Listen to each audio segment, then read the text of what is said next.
matches? Is it peculiar that they still can in matches? Well, I think the view on that is there isn't a lot of heading in matches. I think that's the view. Look, I think where we are across the whole board with these things, and I have to say, and Dawn touched on, has already touched on this. This meeting we're having today should have happened 20 years ago, really, and Dawn has shone a light on this whole football and dementia. And the fact of the matter is the authorities, the FA and PFA, haven't done anywhere near enough. They have ignored, they have shunned, they have turned their back on what has been a massive issue. Hundreds of players have died, my father included. He wasn't a big household name.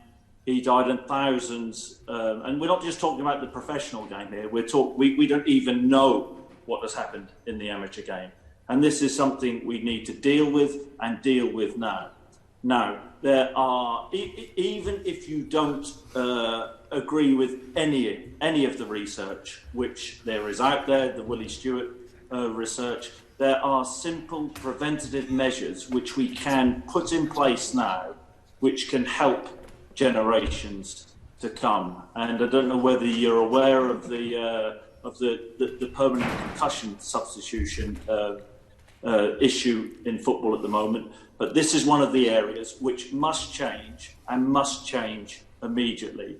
IFAB, they should immediately ratify temporary concussion replacements rather than the permanent concussion replacements, because the permanent concussion replacements at this moment in time, they don't have the players' welfare and health at heart with that.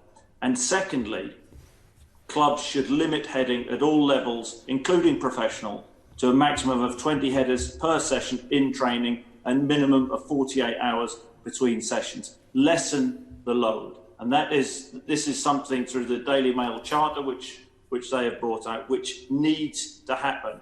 And we don't need to keep having meetings about about this. This needs to happen immediately. Hundreds, if not thousands, of players have died from dementia. And if we don't get on top of this now, then this is just going to carry on and carry on. Hundreds and thousands more will die from this, and it will affect my generation. It's affected my father's generation. We haven't done anywhere near enough, and it's really important that the government take ownership of this, because the FA and the PFA haven't done anywhere near enough. They haven't been interested in it, because it doesn't benefit them in any way, shape or form. Gordon Taylor, who's stepping down now, has blood on his hands.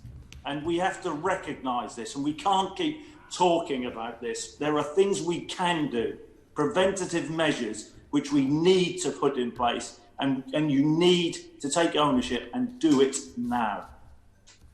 Thank you. Well, Jim. thank you. Julie Elliott.